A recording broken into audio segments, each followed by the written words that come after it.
भारतीय उद्योग व्यापार मंडल न्यू दिल्ली और chamber of association of Maharashtra कैमिट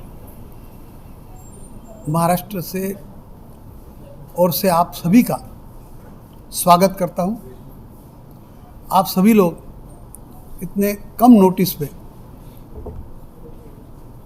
हमारे निमंत्रण को स्वीकार करके आप जो यहाँ आए हैं और इतनी संख्या में आए हैं, मैं आप सभी का BUAM और कैमिट उनकी ओर से आप सभी का स्वागत और धन्यवाद करता हूँ। मित्रों, हमारे भारतीय उद्योग व्यापार मंडल जो है वो दिल्ली की संस्था है, शिखर संस्था है। पिछले 40 वर्षों से पूरे देश में व्यापारी और उद्योग के मसले में काम कर रहे हैं और कई आंदोलन किए। इनके संस्थापक जो थे आदरणीय श्याम बिहारी मिश्रा, वो भारतीय जनता पार्टी के कानपुर के 4 बार सांसद रह चुके हैं और उस वक्त जब कांग्रेस का था तब भारतीय जनता पार्टी के वो सांसद थे। उनके सुपुत्र है ये मुकुंद मिश्रा जी कानपुर से। मेरे बगल में बाबूलाल जी गुप्ता, ये भारतीय उद्योग व्यापार मंडल के चेयरमैन हैं और राजस्थान के जो फूड ग्रेन एसोसिएशन है, मतलब पूरे राजस्थान की खाद्य उसकी उनके ये अध्यक्ष हैं। इनके बाजू में विजय प्रकाश जैन जी है, ये भारतीय उद्योग व्यापार मंडल के प्रेसिडेंट है। और जैसे मैंने मुकुंद जी बताया, मुकुंद जी भारतीय उद्योग व्यापार मंडल के सेक्रेटरी हैं और स्वर्गीय आदरणीय श्याम बिहारी मिश्रा जी के सुपुत्र हैं और ये जनरल सेक्रेटरी हैं। और आप कानपुर से, उत्तर प्रदेश से। तो ये आज मुंबई आए थे, महाराष्ट्र में आए थे। महाराष्ट्र के हमारे जो बाकी के ऑफिस बेरर्स हैं उनको मिलने के लिए और उनको ब्रीफ करने के लिए ये आज कल से यहाँ आए हैं और आज हमारी सुबह से मीटिंग हुई। तो ऐसा है कि APMC वो आप सभी का चाहता सब्जेक्ट है, क्योंकि APMC सबसे एशिया की लार्जेस्ट APMC नवी मुंबई में है। APMC पे काफ़ी चर्चा हुई।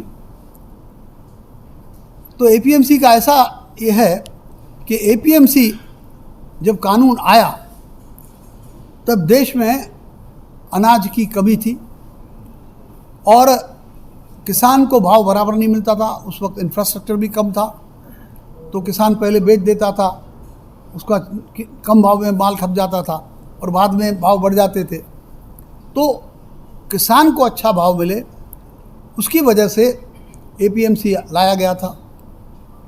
और APMC में ऑक्शन होता था और हाईएस्ट बिडर को मिलता था, मतलब खेडूत को भाव ज़्यादा मिलता था। उसका उद्देश्य ये था कि खेडूत को ज़्यादा भाव मिलना चाहिए।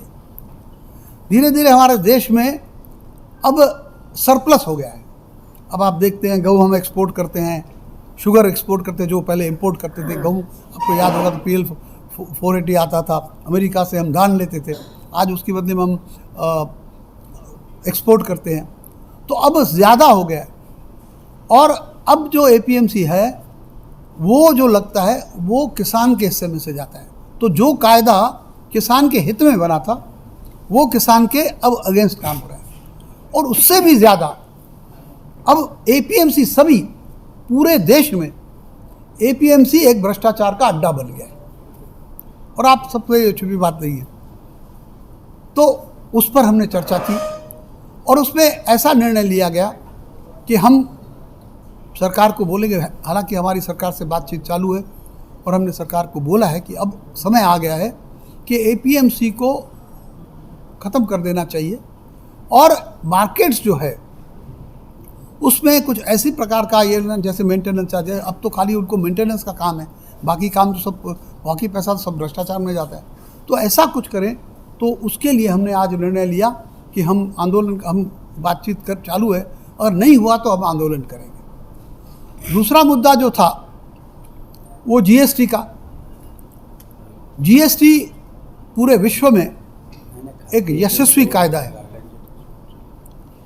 क्योंकि खाली जो मार्जिन रहती है उस पर जीएसटी रहता है, तो जीएसटी की टैक्स जो है बढ़ जाती है, तो पूरे विश्व में यशस्वी है। किंतु यहाँ जो कायदा लाया गया है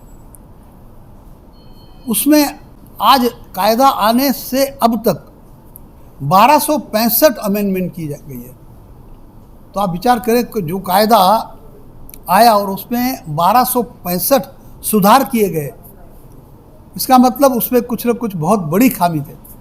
तो उसको सरल करने के लिए और हमारे जो भारतीय उद्योग व्यापार मंडल के कार्यकारिणी समिति और हमारे जो चेयरमैन साहब है और प्रेसिडेंट साहब और सेक्रेटरी साहब इस विषय पर सेंटर पे काम कर रहे हैं कि जीएसटी पे सरलीकरण होना चाहिए। अध्यक्ष उत्तर प्रदेश उद्योग व्यापार मंडल, भारतीय उद्योग व्यापार मंडल जो कि भारतवर्ष की व्यापारियों के लिए सबसे पुरानी और सबसे सर्वमान्य संगठन है। इसके लगभग 24,000 संगठन पूरे देश में इस संगठन के साथ में जुड़े हुए हैं और ये 40 सालों से व्यापारियों की सेवा करती आ रही है।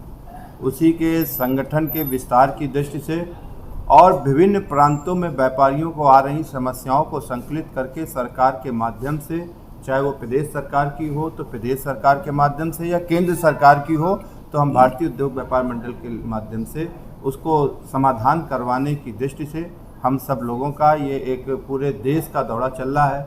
उसके तहत आज महाराष्ट्र में हम सब लोग आए हुए हैं और जहाँ पे मोहन भाई जी के नेतृत्व में बहुत अच्छी यहाँ पे 16 जिलों की बैठक हुई। बहुत सी समस्याएं लोकल स्तर पे आई और बहुत सी समस्याएं ऐसी आई हैं जिसमें केंद्र सरकार से संबंधित है। हम सब लोगों ने उसका संकलन किया है, जैसा बाबूलाल जी ने बताया, चाहे फूड सेफ्टी एक्ट हो, चाहे वो मंडी को लेकर के हो या अन्य कोई जीएसटी को लेकर के है, इनकम टैक्स को लेकर के, इन सब को लेकर के हम केंद्र सरकार के साथ मिलकर निकट भविष्य में इसके समाधान करने की कोशिश करें।